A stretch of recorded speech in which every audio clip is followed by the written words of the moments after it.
Wunderschönen guten Tag und herzlich willkommen bei Crowd Gaming. Wir sind immer noch bei Pro7 Sat.1 Games unterwegs und wenn 1000 Leute sich gleichzeitig auf die Fresse geben, dann sind wir entweder beim Drittliga-Fußball in Leipzig oder bei Planetside 2. Das MMOFPS ist der Nachfolger von Planetside, logisch. Aber Planetside gibt es auch schon seit 2003 und hat nun ein bisschen Staub angesetzt. Und Planetside 2 wischt den Staub jetzt weg und macht alles besser. Wie genau das MMOFPS aussieht, das seht ihr jetzt in der Präsentation von Planetside 2.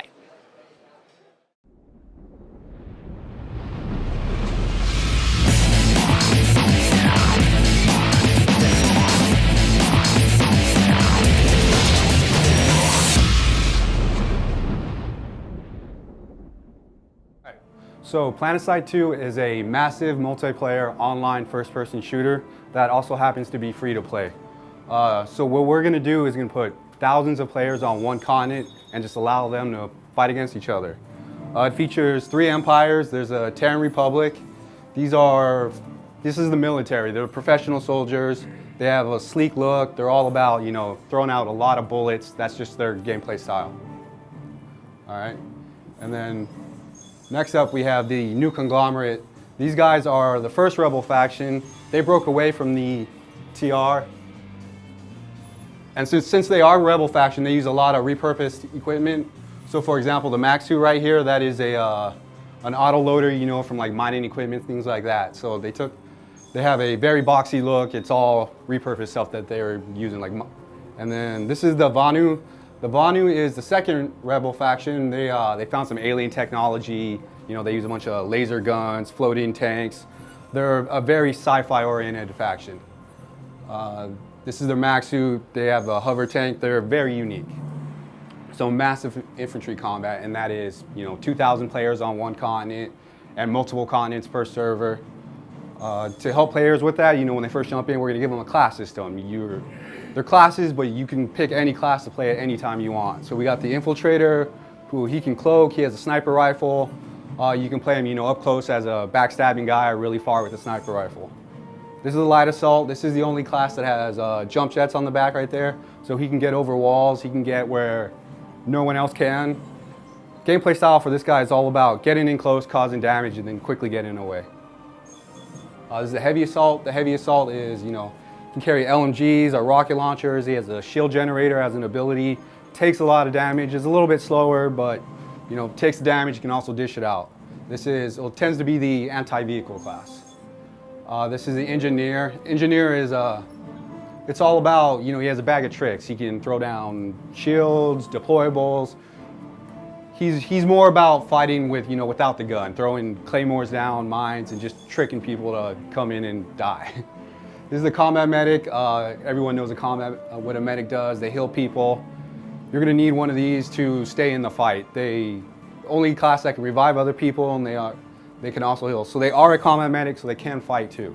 This is the Max, which is an iconic Planetside 1 class that we brought back. We added a new feature where both of those weapons, left and right, can be swapped individually. So you can put like 2 chain guns or a chain gun and a shotgun, or you can mix and match how you want. Some examples, some of the customization in our game, we're giving players tons of options. They can change their camo, they can put different scopes and attachments on their weapons. You can make yourself look good, like that Max, you can make yourself look bad. It's all up to you.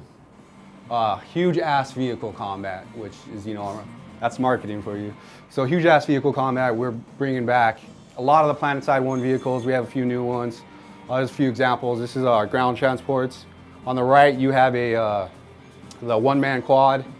It has a swappable gun. You can put a rocket launcher, you can put a chain gun, you can put whatever you want on that. That's the 2-man transport on the left, which is the Sunderer, which takes a lot of damage. Each faction is going to have a unique tank that plays differently. So, this is the only one that hovers. This one has a double barrel gun. That one hits the hardest, but also is the slowest. So depending on your faction, you're going to have unique handling vehicles, unique gameplay, all that. At the same time, you get unique aircraft. These are one-man aircraft. You got the Mosquito, which is really fast. It has a chain gun that puts out a lot of bullets. Then you have this one with his scythe, which is the VS1. It's all about hover mode and all that. So they're all going to fly a little bit differently, have a few unique weapons. All right, and these are common pool, which any faction can get these.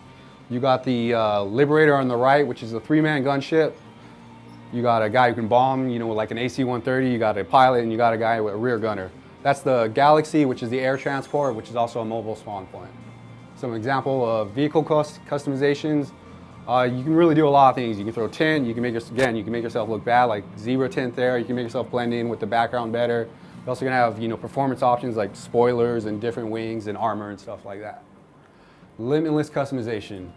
So what we mean by that is we're really giving players tons of certs, ton of options, so they can like make their classes how they want to play them. Coming up is going to be a few examples. So this is our cert system. It's just every weapon, every class, every vehicle is going to have a cert tree. You buy a weapon, you're going to get a new cert tree.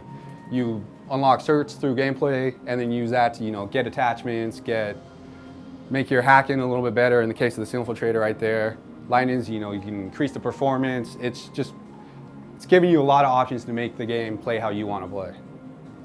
Let's see, performance, top speed.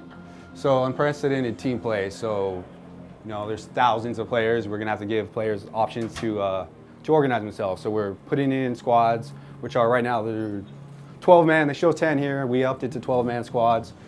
So you got squads, you got outfits. We also got a platoon level, which isn't shown on this screen, which is what do we see? 6 squads. So, you know, this is an example. This is our Q18. They were trying to look bad on purpose. Their Zebra squad. So you can get your squad. You can make it look how you want. You can make, you know, a samurai squad, put a samurai armor on, things like that. Outfits are guilds. If you play an MMO, it's pretty standard. It's persistent. It's offline. It's how you get together with people you know and just keep playing with them. Just example, people, you know, shooting a bunch of bullets, really not doing anything, but it's just showing a bunch of the customization we had. So beyond the game. So Planetside 2 will be releasing what we're calling a wall of data. We're taking all the stats, all that, and just giving it out to everybody. We're gonna have a web page, which is, if you're familiar with Battlelog, it's similar to that. It has, you know, your accuracy, your kill-death ratio. You can look up your friends. On top of that, has all the MMO features you would expect, like outfit organization, friending people, searching people. And then even on top of that, we're taking all this data and we're releasing it. That's the wall of data, where you can actually get those background stats and build your own sites, build your own stats and all that. So that's the player side. We're also gonna have an app at launch, which is for iOS devices and Android. Like the web page, it has all the real-time stats. I forgot to mention that earlier. The web page will be real-time. So it's all real-time stats. On top of that, it's a few unique features. So it has a map and voice chat. So the game has built-in voice over IP, and the map and the voice chat on the app is actually real-time synced with that. So you can see what's going on in the world, see there's a fight there, use the app to talk to people. Let's see if it shows it. All right, so that's the presentation. We actually had a video after that, but I showed it early. That was the first video. So any questions?